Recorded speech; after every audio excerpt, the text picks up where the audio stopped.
So, a little bit about today's video, and hopefully, if I actually commit to doing it this time, the next few string of videos that I'm going to be releasing and talking about are going to be about, you guessed it, Destiny.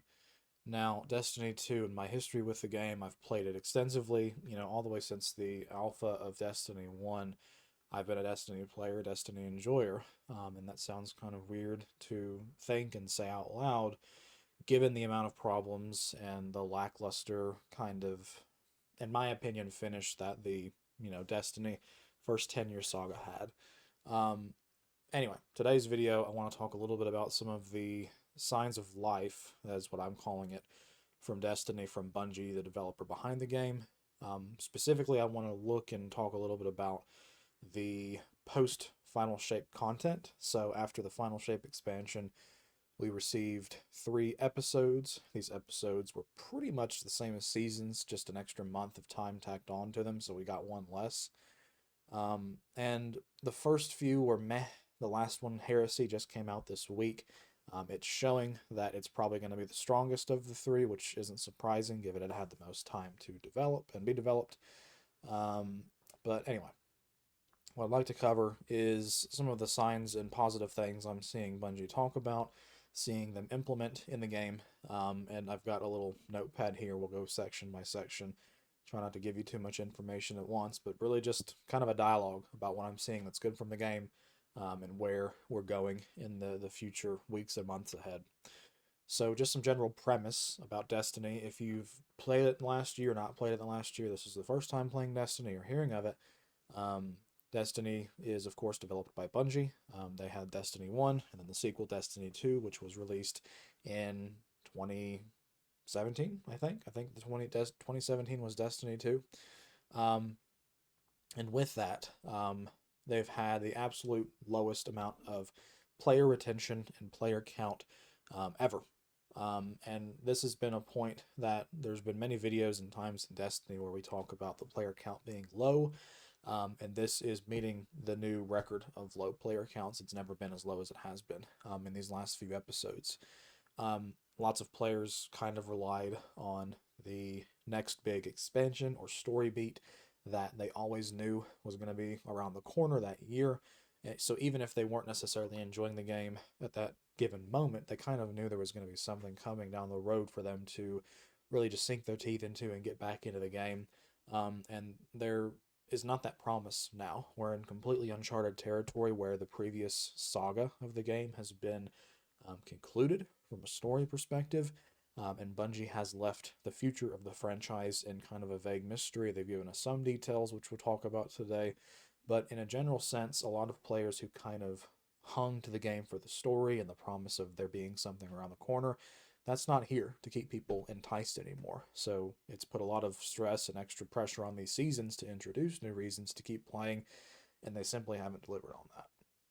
Now, episodes, what they have had a lot of is narrative kind of pillars that have held them up. That's pretty much what Bungie, I think, was going for, to kind of be the main thing about these episodes, were to finish these stories and round them out. But players just simply don't care. After the final shape, that was the big Infinity War moment of the first 10 years of the game. That's how some people describe it. I personally have my own qualms with how the story ended. But anyway, we had the big epic moment, the conclusion of the story in the last expansion. And Bungie pretty much told us there would be this intermission period, which we're in now. And the next expansions would eventually set up the potentially next 10 years of the game. So, that's pretty much what's happening. But as far as keeping players enticed now, that's not been happening with any success, from the player metrics, from the player and the community sentiment about the game, etc. Bungie has got to introduce us in these next expansions that are going to come out to the new big bad, for players to really have that narrative backdrop again for them to stick to and hope for. Um, Bungie relied on this heavily in Destiny 1 and Destiny 2, even if they didn't kind of realize they were relying on it. Many players felt the story and the content they were running at any given moment to be kind of inconsequential, but it was always the hope and the ambition that something new and awesome was coming down the road that kind of kept players, playing the game. So that's something that Bungie is going to have to reintroduce us to in these next expansions, in order for players to retain and play the game, even if what's currently in the game isn't the best.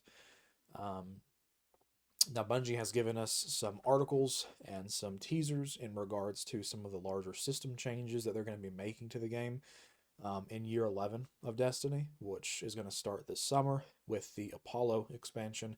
And then 6 months later, approximately, they're going to release another mid sized expansion called Behemoth.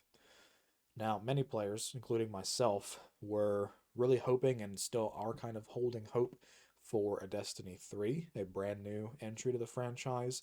And there's a multitude of reasons why people are asking for that. Destiny 2, even though they've removed content from the game, has felt bloated for a long time. There's a lot of stuff in the game that just isn't used and reused very, very effectively and efficiently. And it would just serve as a good point as a reset. They could set up a new narrative journey for another 10 years with a new release of a game.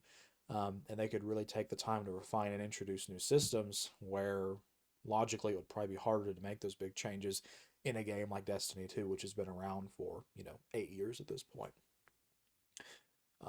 But again, I want to talk a little bit about reviewing some of the teasers and some of the articles and information that Bungie has been giving to us in regards to the Apollo and Behemoth expansions, which we're going to be getting in the next year. And I also do want to take a little bit of time to talk about some of the things that the episodes have gotten right, which is a few little things, but I think they're promising things. There's even some direct things they've added in the episodes that I've criticized and asked from Bungie, so I want to give credit where credit is due, and also talk a little bit about how I hope they flesh out some of these systems that are in the game. So, really quickly, some of the problems that I've often brought up that Bungie has needed to address, and these are even things that Bungie acknowledged in some of these articles. And these articles, by the way, are on Bungie.net. They are underneath a category called Paving the Way, which I believe is giving all of the information for Frontiers that pretty much they have that's available to them. So, the problems that need to be addressed: low replayability. So, lack of incentive to kind of rerun content that Bungie adds to the game.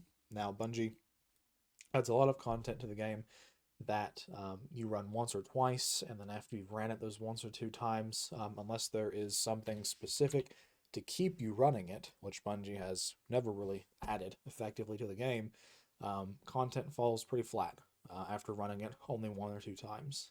This is a problem that has been in Destiny 1, it's a problem that's been in Destiny 2, and Bungie's never really given a really good way to fix that. The loot staleness or boring loot in general has been something that, again, has kind of plagued both Destiny 1 and Destiny 2. It is something that is a harder problem to fix on the surface, given Bungie's philosophy on some aspects of the game, specifically with PvE and PvP. Very early in Destiny 1 and Destiny 2, Bungie pretty much told us that they didn't want there to be a whole lot of differences between balance and function of weapons and gear between these two modes, and that put up some kind of natural barriers. You can't make really awesome, broken, insanely crazy things that are fun to shoot aliens with, and also have those same kind of things exist in PvP and work the same way. And because of that, Bungie has always had to balance and introduce things to the game that were never really, crazy busted or crazy strong, if that kind of makes sense. And this is something that I think Bungie has actually shifted their philosophy towards a little bit here recently. And even in the last few years of Destiny, they have started to introduce things that balance and function separately between the two modes. But as a whole, Destiny 1 and pretty much the entire foundation and first half of Destiny 2's life, loot has had to be kind of bland and generic, in large part because of that PvP issue I just brought up. Another issue is that loot and things that Bungie puts into the game has to exist forever, so you can't introduce something to the game that surpasses everything you've previously released Otherwise, it kind of overshadows and immediately removes the reason to go out and farm any of those old activities and old pieces of content because they don't perform as well as the next thing that you just introduced. Bungie tried to solve this with sunsetting. Sunsetting was pretty much universally just hated by the community. There's some people out there, including myself, that I wish they would have implemented it differently. I think the larger problem with sunsetting is how poorly it was implemented. I think it was a good solution in the long term, but it was just so immediate and they didn't really implement it the right way, where it pretty much felt like everything was gone at once instead of a rolling um, change of loot. That sunsetting pretty much they shot themselves in the foot. So they have to bring things into the game that last forever, which means you can't bring something in the game that is just crazy good because then it's going to immediately introduce power creep. You always have to be introducing new powerful things to keep it interesting, and that's just a treadmill of complexity that they're not able to sustain, according to them. Now, another problem that needs to be addressed is the reasons to log in and play the game, and this really comes into play with the semi-hardcore and the hardcore players who do soak and sink hundreds and hundreds of hours into the game, monthly. The season and episode structure has really relied on narrative progression and the time gating of content in order to get players to check in week to week and play for a few hours. And it just doesn't feel good. First of all, narrative is cool in Destiny. I personally am somebody who is a hardcore player that does like the lore, but logging in week after week to get a little bit of a new dialogue after playing the same mission and getting the same rewards isn't going to cut it for me. It didn't cut it for me for any of the first two episodes. It's not going to cut it for me for Heresy. So immediately, they have to revitalize ways and reasons to log in and play the game.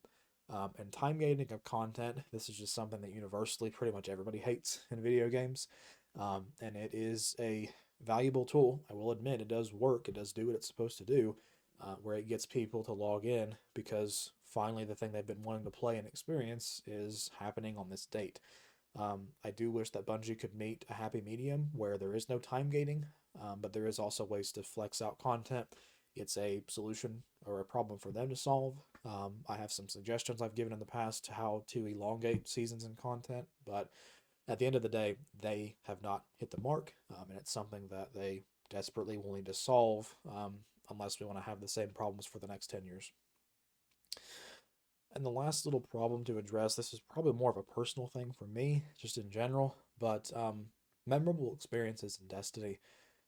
This is something that I haven't had in a long time, and I think the more that I look about it and think about it, there's probably going to be some rose-tinted nostalgia glasses going on here, but a lot of the memories I have are from Destiny 1, and they're actually me and my friends who played the game at that time experiencing things for that first time. Storming the Dreadnought and the Taken King with two or three of my buddies from high school, playing Trials of Osiris every single weekend. Trials was just a different beast back in the day. And I've not had those memories pretty much for the longevity of Destiny 2 because many of those friends don't play the game. And I don't blame them because a lot of the problems that they have with the game about it being boring, about the loot being boring, about it always feeling the same, these are the kinds of things I've been, asking and making videos on for years at this point that need to be solved. So just in a general sense, memorable moments in Destiny, I don't feel like I've made them for, almost a decade now. And that also adds kind of just a vague cloud and shroud of just uncertainty and just a bad taste about the game. I hope that Bungie can fix these things to add more moments like that to get more people like my friends playing the game again. We'll just have to see. So, with these problems kind of in mind, we're going to transition and talk a little bit about what Bungie has told us as far as the Frontiers expansions, what those are going to bring to the game, how they're going to be addressing these issues, and then we'll talk a little bit about the episodes and some of the stabs that they've taken to solve some of these problems in the short term and how I think they can be further expanded to actually be effective solutions later on down the road. So, changes coming within Frontiers. Again, this is the year 11 phase of Destiny. Now, this image is a little bit small. I think I actually do have it over here. Let me see if I can open this in a new tab. So this right here is what Bungie is calling Frontiers, codename Frontiers. It is a shakeup as far as the way content is delivered. Bungie has changed the way content is delivered in Destiny several times, in Destiny 1 and Destiny 2. And this is going to be the latest iteration of that. And the way it breaks down is that right now, Destiny has for pretty much ever always aimed to get one big expansion out in a year, and then the months that follow before the next expansion, you're going to have a few seasons or episode updates to keep the game fresh, and then another big expansion hits. And with Codename Frontiers starting in summer of this year, instead of a big expansion every 12 months, with seasons sprinkled between those two, we're going to be having two medium sized expansions, and there's going to be a major update, one major update in between each of those. So you'd have a big expansion in January, and then maybe sometime in April or May, you would have a major update.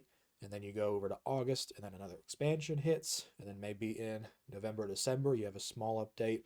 And then January, February rolls around again, and then it's another expansion. That's in essence how this is going to kind of work. And then, of course, dotted in here, you're going to have in these major updates, they're going to be like season revitalizations to the game, new activities, new content. And then, of course, they're going to be having the reward passes, the season passes. 4 of those a year are also kind of what's structured in this chart. This is a chart from 2024. They might change how the timing on some of this works, but this is what they have told us is going to be the way forward, starting this year in 2025. Now, these two Apollo and Behemoth expansions, there have been several articles that have come out specifically talking about some of the fixes and problems that they're going to try to address that the community has given to them, has voiced to them for many years. A lot of the big fixes and revisions to the game are going to be coming in these two expansions. Hopefully in Apollo, most of these are addressed, but I could also understand if some of these systems, given how pretty substantial the changes are, if we don't actually see them until Behemoth 6 months later. So the first thing that we're going to talk about is going to be some of the weapon changes. Now, this is, again, kind of bringing back to the point that loot in Destiny has not felt good for a long time. Loot means the weapons, the armor, the way they work, the way they function, how exciting they are. And there's a few things that they're going to be doing in Frontiers to directly kind of address that. So, starting out with weapon changes. One of the problems that they specifically named, as far as what kind of problems do they think are existing with the weapons, and they specifically hit the nail on the head in their first paraphrase of the problem.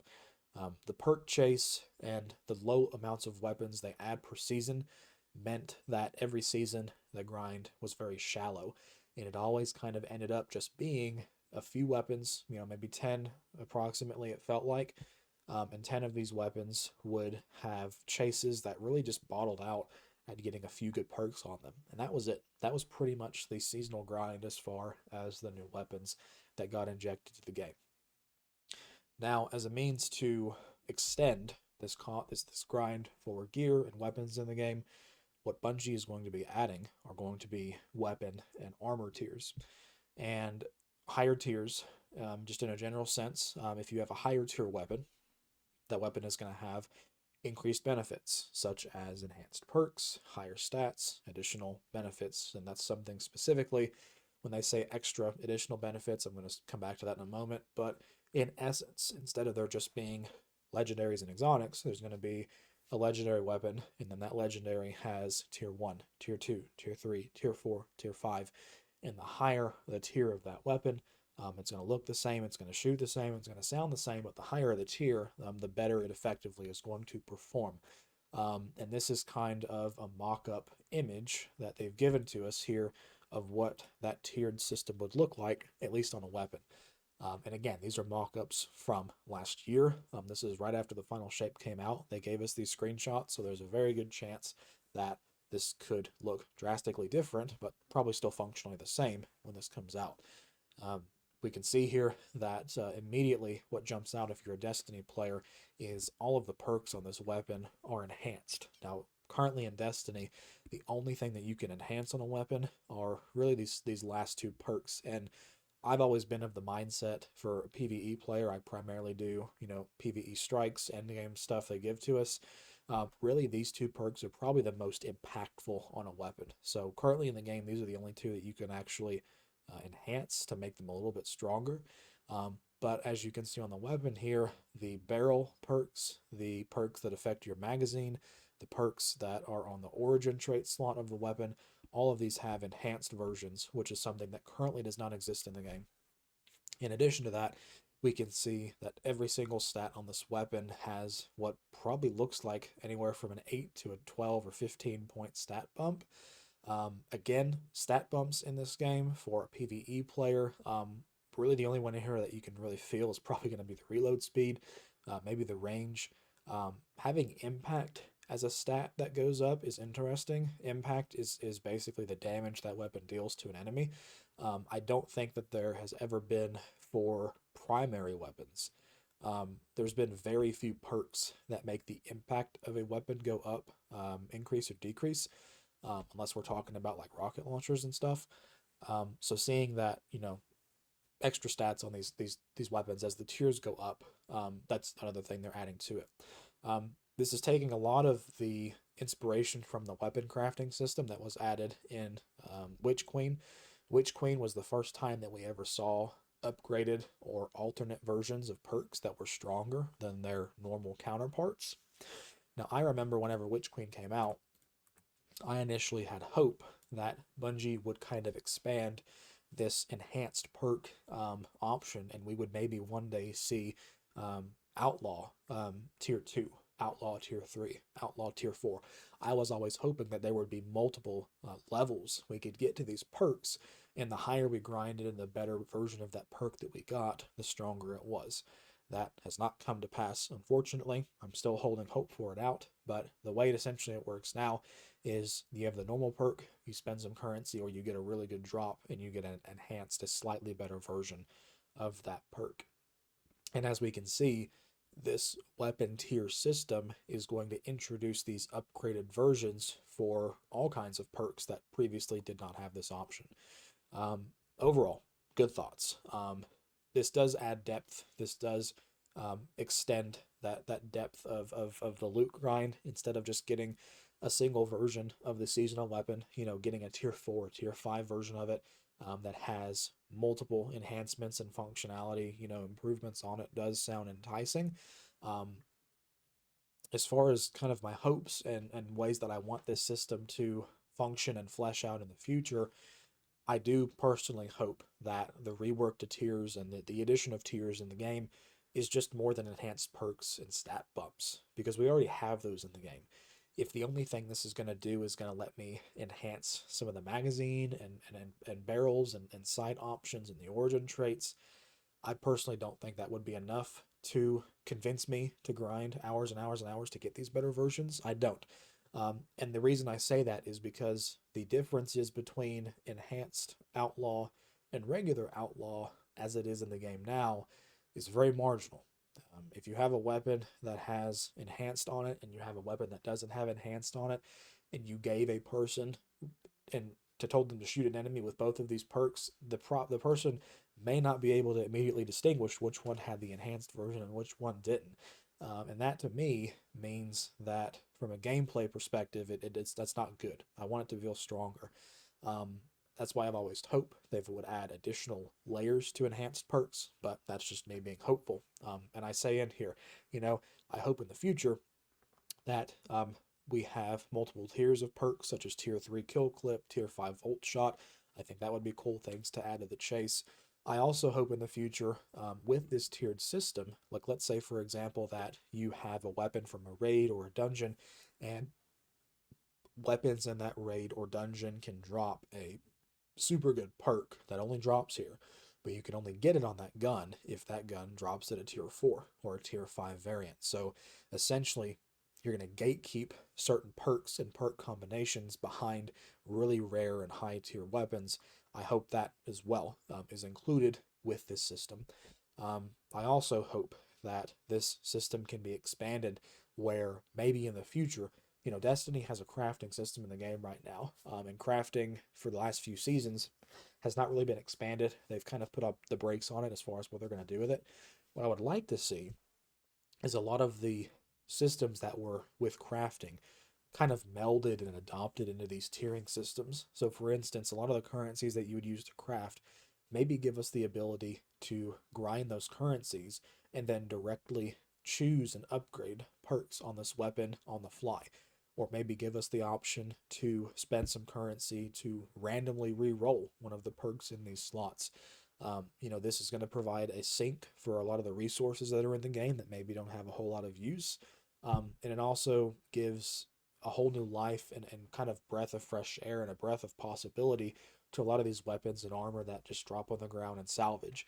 If I could salvage a weapon and it gave me a currency that had a chance of maybe adding outlaw to another weapon, or I could use that currency to re-roll the magazine options on my gun, that would incentivize me to look for those weapons, to destroy them, and then reinvest those currencies using this tier system into these high tier weapons that, I could use to upgrade them. So, not really fully crafting, but just an investment opportunity for, Glimmer, for resources that you collect in the game.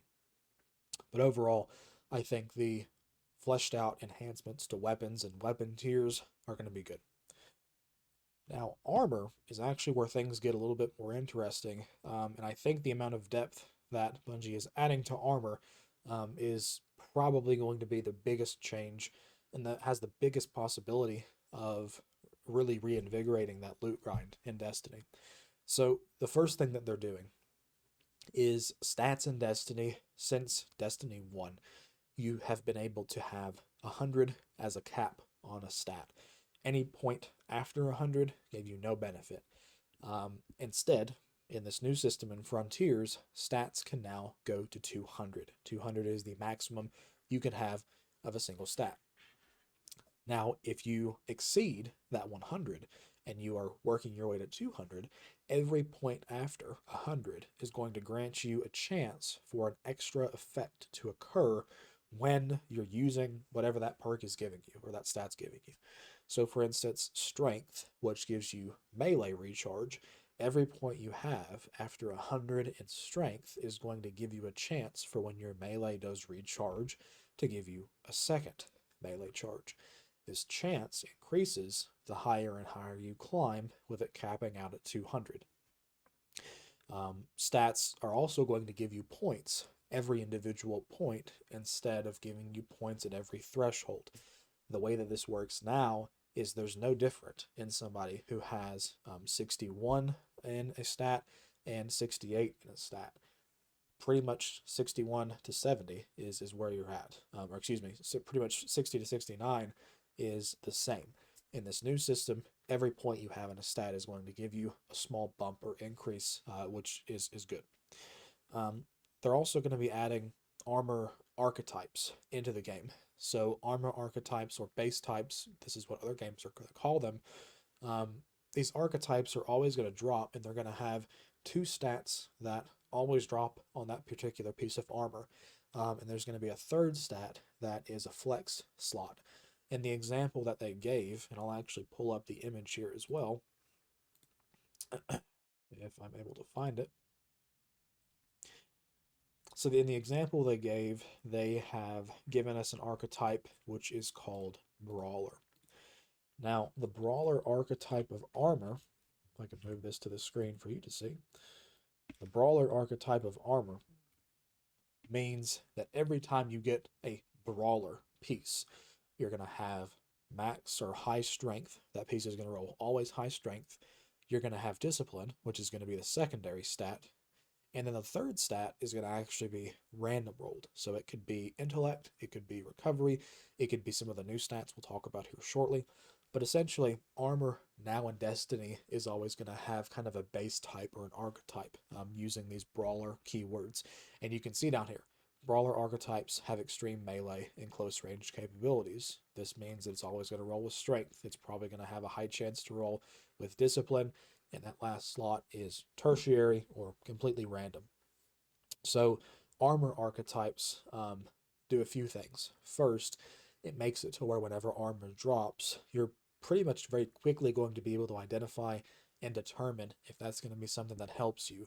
You'll notice that armor now only drops 3 of the 6 possible character stats. So in Destiny now, every piece of armor has at least 1 point into all of these stats. And sometimes it takes you a little bit to look at that and see, is it going to help me? Is it going to hurt me? What's it going to do? So going from every piece of armor having 6 stats to only having 3, and you can see what kind of archetypes it is, it's going to make it to where you can quickly identify if this is going to be something that helps you easier, or if it's something that you don't want to keep a whole lot quicker. Now, additionally, with armor, they're also making it to where there's new stat types that can drop on armor. The example they've actually given to us in the article is special ammo. So there is a special ammo stat in the article they've given to us. And I'll actually just pull up the article here and read directly from it so you can see right here, this new stats category. Special ammo. So special ammo from 1 to 100. Zoom in so this is easy to read. It reads from 1 to 100, increased rate at which special ammo drops. And then from 101 to 200, it's giving an extra stat we talked about, provides an increasing chance that double-sized special ammo bricks will drop. And this particular section where they're adding some new stats to armor is particularly exciting because there's been, me personally as a Destiny player for a long time, and somebody who plays a lot of other loot-based games, I've always felt that stats in Destiny really just never have reached their potential because they're always based on those 6 arbitrary character stats that, beyond a certain point, didn't make a difference, and they never really changed gameplay a whole lot. So the new armor stats in the game is an awesome thing that I'll talk about a little bit more here and expand out on. Additionally, armor is now going to have armor sets in Destiny. And this is something that I have been asking for. The community has been asking for years and years and years. Ever since Bungie experimented with the idea of armor sets, this was back in Forsaken with Gambit Prime. People, including myself, have been asking them to deeply invest in the system and come out with armor sets in the rest of the game. They never did. Didn't know if it was going to happen. It's finally happening. Armor in Destiny 2 and Frontiers is going to have a 2-piece or a 4-piece set bonus, and the reason there's not a 5-piece is because they want to allow you that flex slot so you can use an exotic piece in your 5th piece of armor, which makes sense. And they've actually given some examples of what some of these armor set benefits could be, and I'll pull them up here. So this is, for instance, giving a few examples. Here's the sets on the left. Here is the benefit if you're wearing 2 pieces of that armor, and here is the benefit column if you're wearing 4 pieces of armor. I'm going to read through 2 of these, but you can pause and read through the rest if you like. So the Tex Mechanica set, if you're wearing 2 pieces of this Tex Mechanica armor set, whenever you're shooting from the hip, you're going to have increased movement speed and weapon handling, and this effect is increased when you score hits. The 4-piece set bonus, if you're wearing 4 pieces from this set, any Tex Mechanica weapons are going to have increased range and accuracy when you hip fire them. Another example is for the non-stop aggression, which is any final blows with a freshly reloaded weapon are going to heal you. And then the 4-piece bonus, damaging a target with a shotgun or a fusion rifle, increases the damage that enemy takes from those weapons for a short time.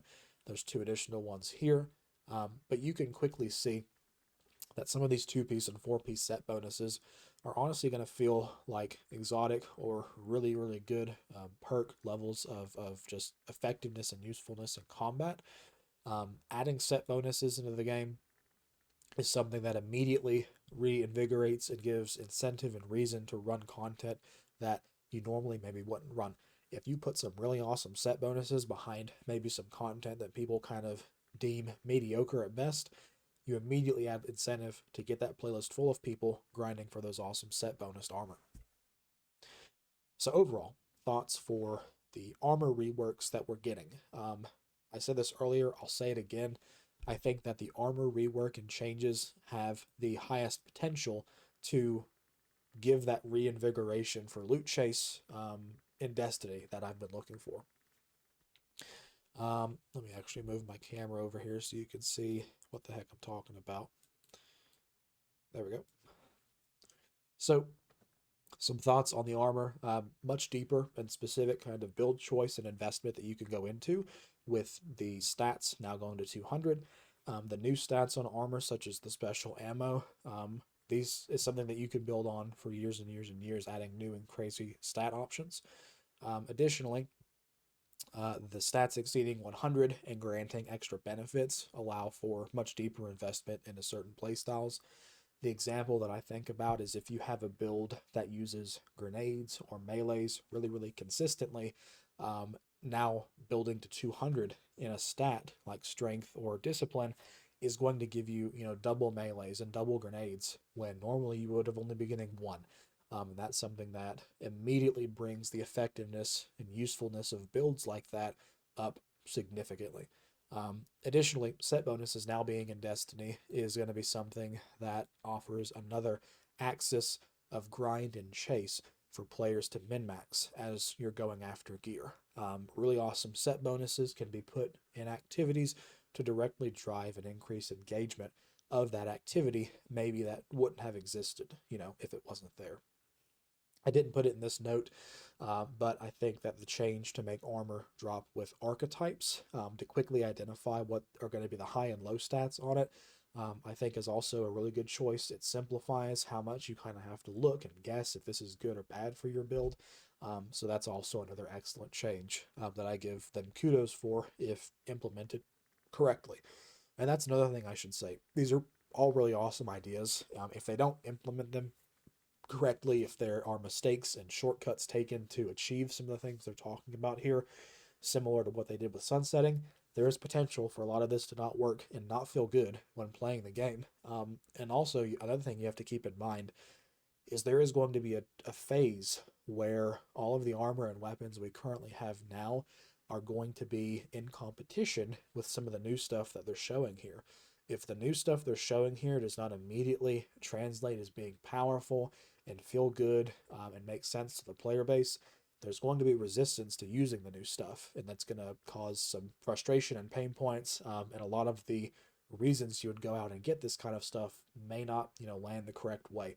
So again, main point I'm trying to make here is they really have to implement and make this intuitive on how to use this new stuff and understand it for it to make the most, of the opportunity they've got.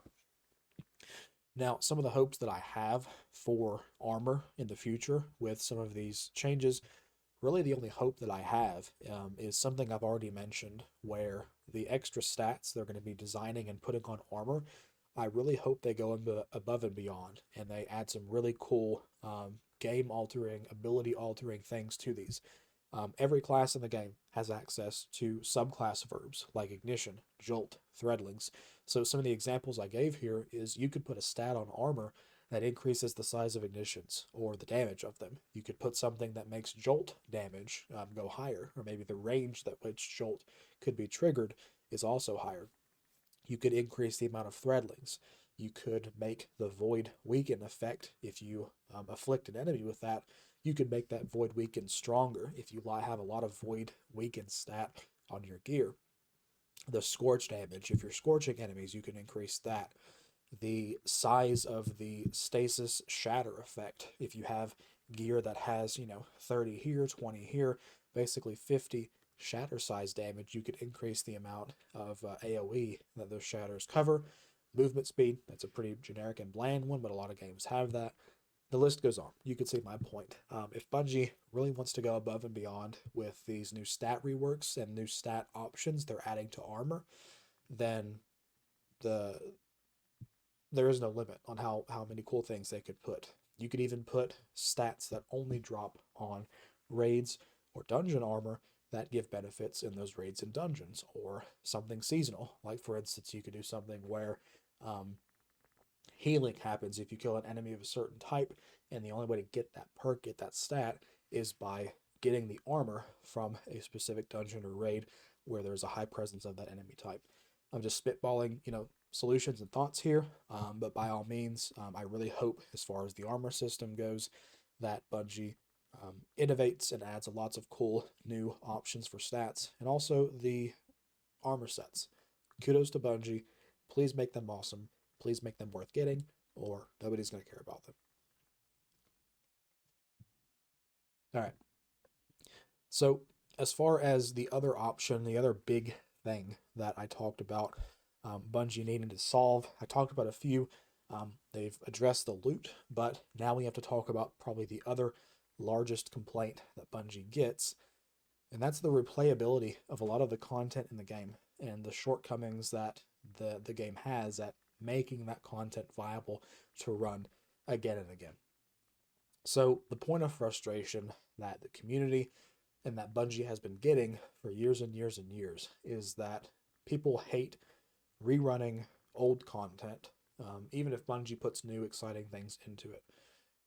In general, looter games do rely on content to be played multiple times over and over again, and that content does have to offer, varying degrees of challenge, engaging variety of things to do in that same activity to keep some players, grinding it. Even, I'm the type of player that if you add cool things in an activity, it doesn't matter how mundane or repetitive it feels. I'll usually just bite the bullet and go through it, and not complain, as long as the reward's awesome. There's a lot of people in the game who, even if the reward's cool, they hate the thought of doing something they've already done, which is a respectable point of view, and I understand the concern and complaint from them. On the flip side, if the loot sucks and there's the lack of the incentive, it doesn't matter how awesome the content is, how replayable it is. It won't matter. Bungie, as we've talked about already, they're taking a swing at the loot situation with the weapon tiers, with the major reworks coming to armor. But they do have to address the replayability of content as well, as that point of feedback's been given. Now, in the past, in Destiny 1 and Destiny 2, they have taken multiple attempts, and they've added a few different things to fix and kind of alleviate the feeling that content's not replayable, and trying to add ways to bring variety to repeat runs. So, in the past, and this was really something that I saw in Destiny 1, I don't know if it's happened in Destiny 2 hardly at all, is you could run the same strike or end game PvP activity, or PvE activity, excuse me, and there would be different enemies in that same strike. And again, I think this really was only the case in Destiny 1. You had 2 or 3 strikes in the game where every time you ran it, it could give you Cabal, it could give you Vex, it could give you Taken, it could give you the Hive. And even though it's a small change, some of these different enemy types do change how the encounters feel and where you can hide, where it's safe to hide, where it's not safe to hide. So that's one thing they've done, is they've taken the same missions and put different variations in the enemies you fight. In Destiny 2, something they did that I actually liked a lot was the Nightfall challenge cards.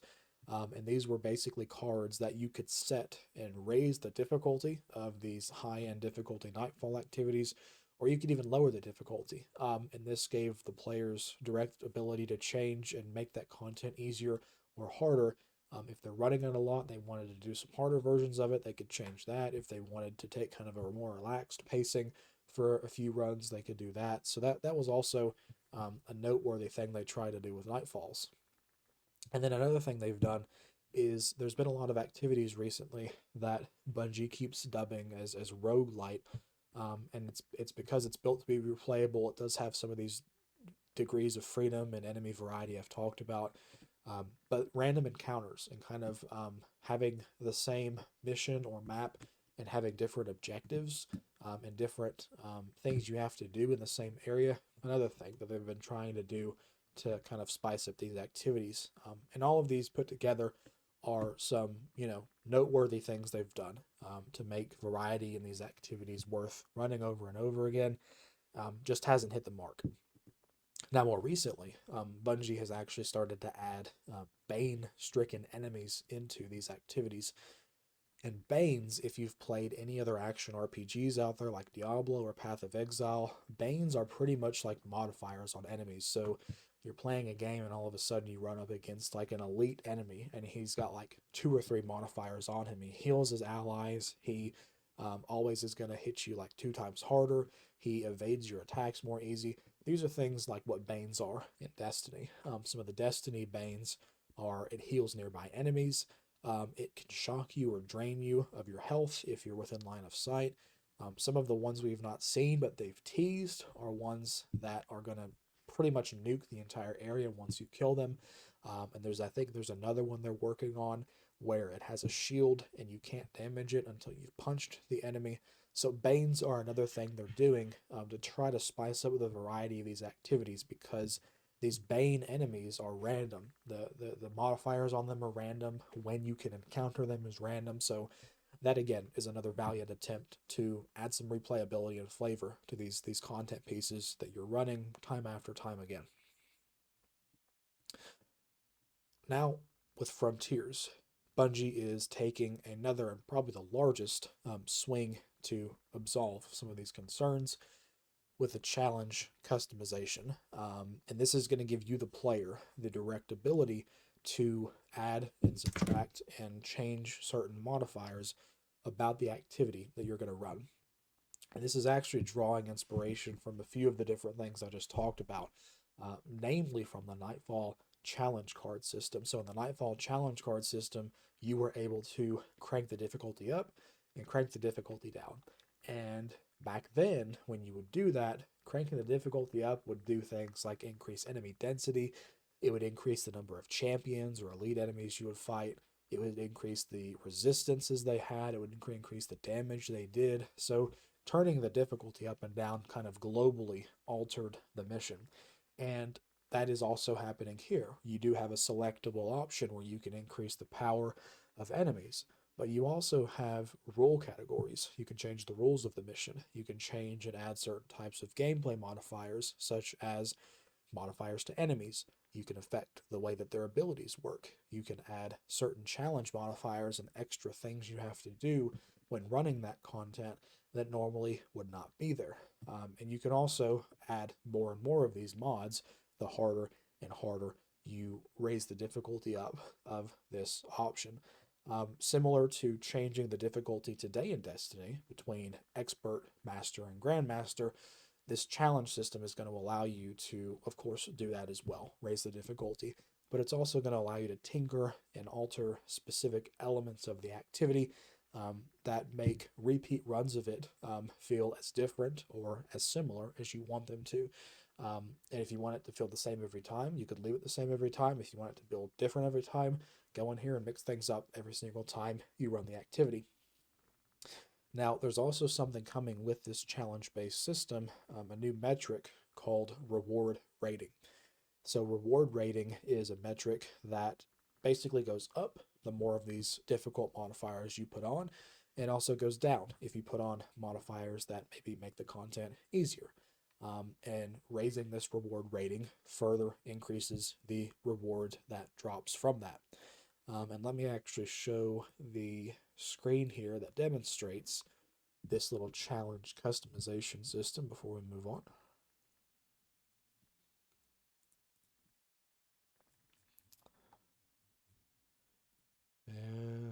That's not it.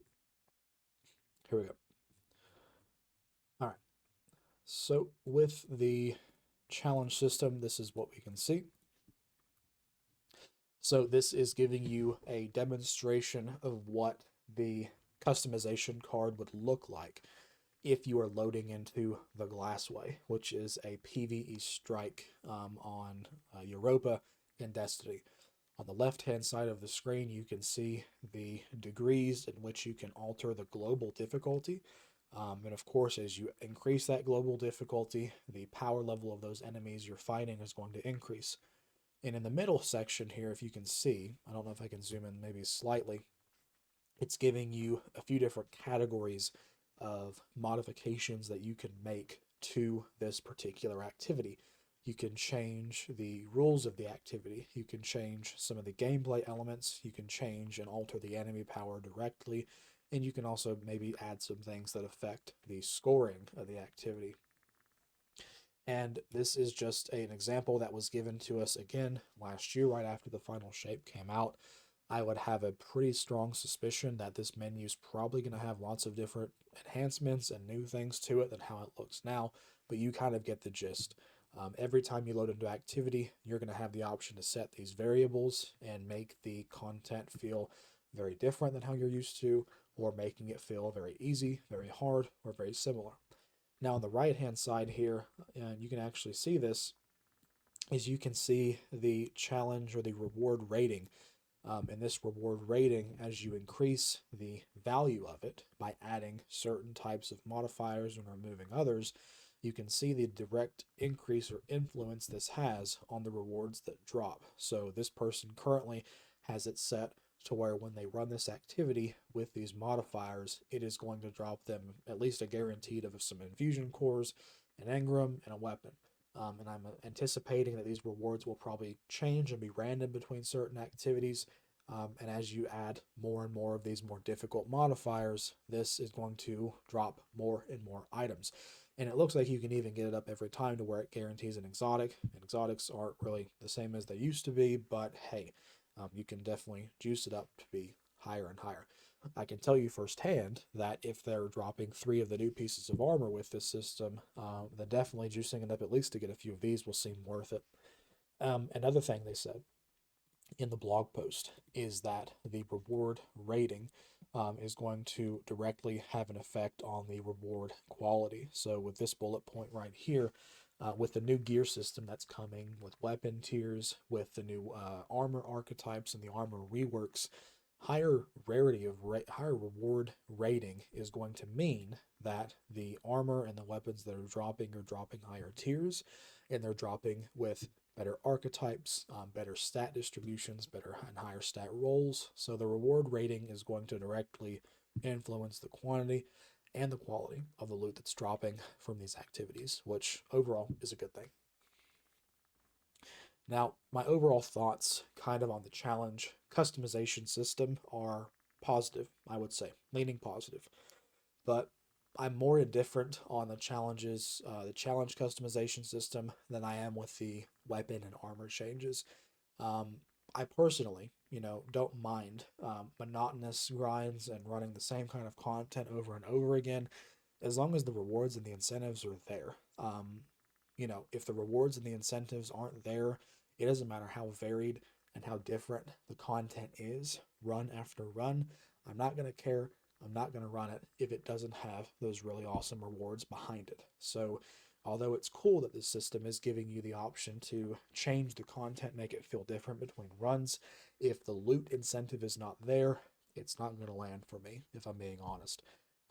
It does play beneficial to it. It does, lean into it that by cranking this up higher and higher, I am going to have some direct influence over how good the rewards are. So it does kind of put the burden on me to test the system. If I really want to say the loot's worth it, I really have to turn the difficulty up.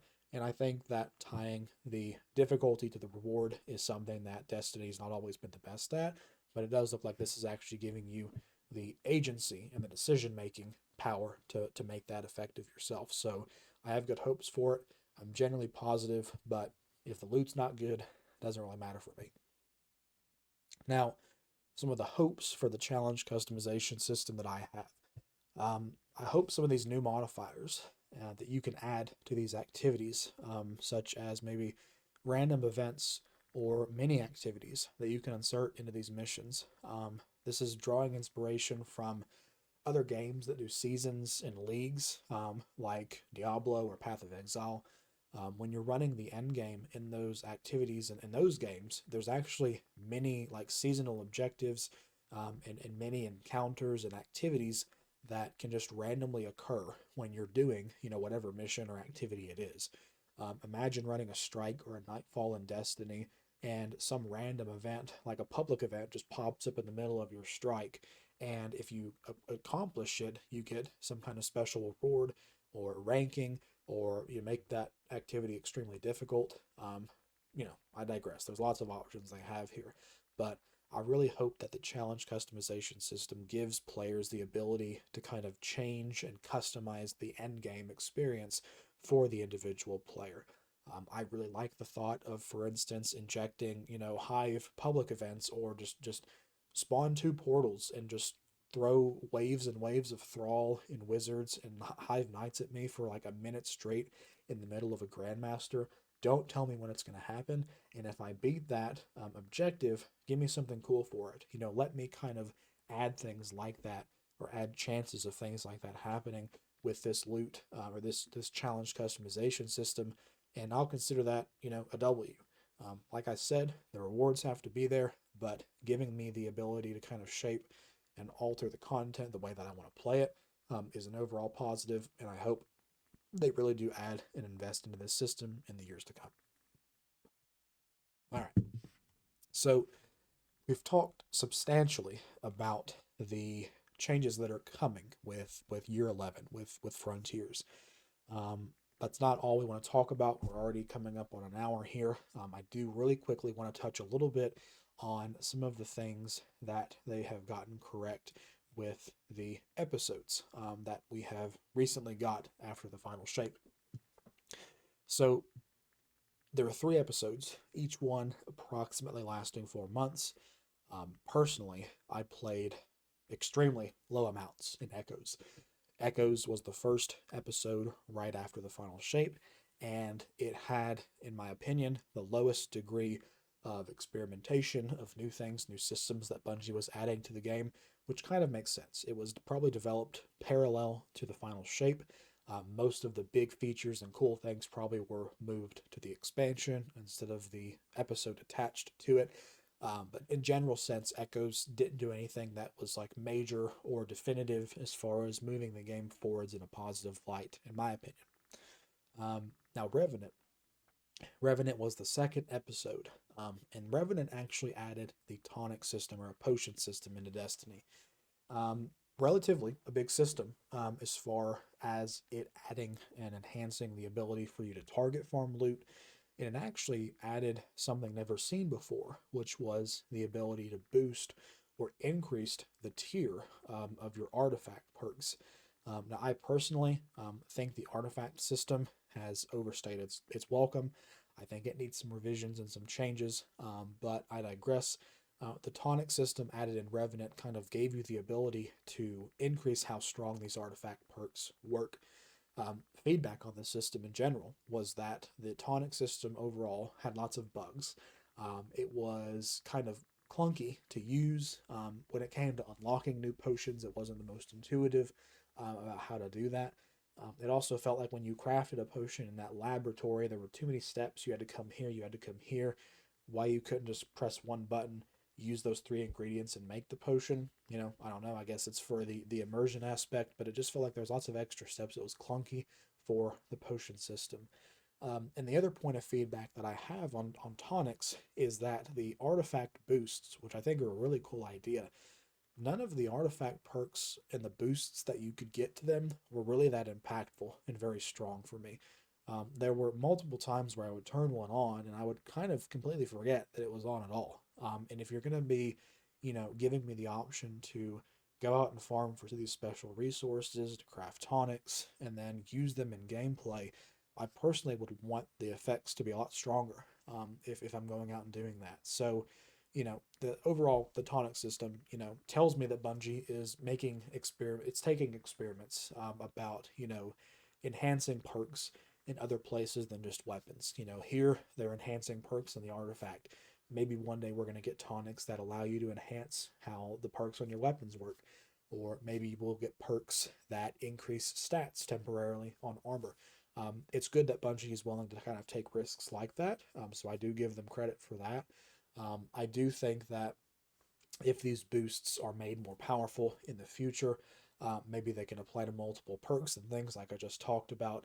I think that would be overall pretty good. I do think as well, if you can kind of clean up the crafting system and how you kind of acquire and unlock new tonics, I think overall as well, it would give the tonic system lots of the benefits that it needs to really be a permanent evergreen system that can stay in the game forever.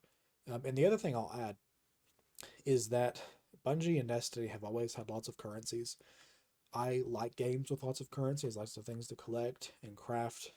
I think that there was fatigue for a lot of the players in Destiny because there were so many currencies. My personal opinion is that there was fatigue because a lot of these currencies were useless. They had no purpose at all, other than gaining rep at a vendor on a planet who gave you nothing but blues and greens. I think that the fatigue problem wasn't just they hated resources; it was they hated the resources because there was nothing to do with them.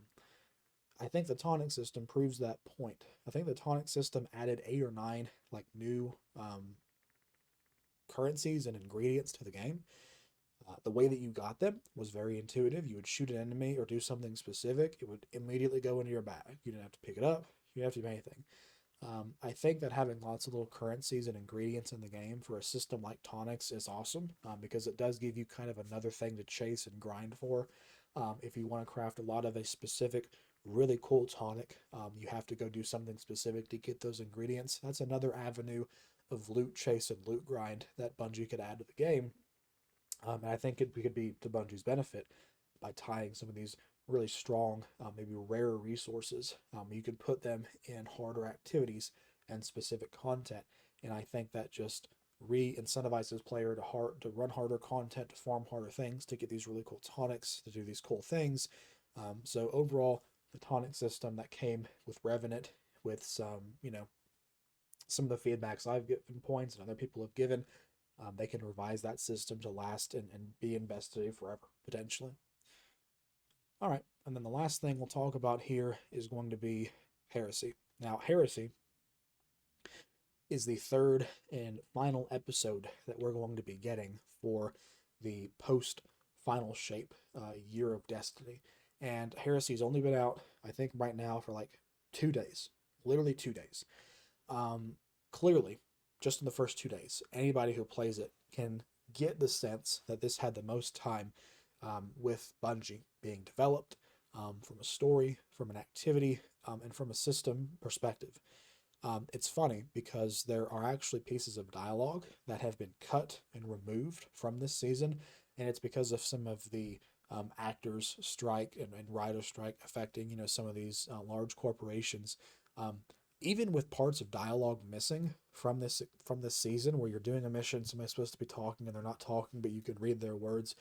Even with some of the weirdness like that happening, it still feels more complete and more enjoyable to play than the previous two, with something as key as voice acting missing from a lot of the season.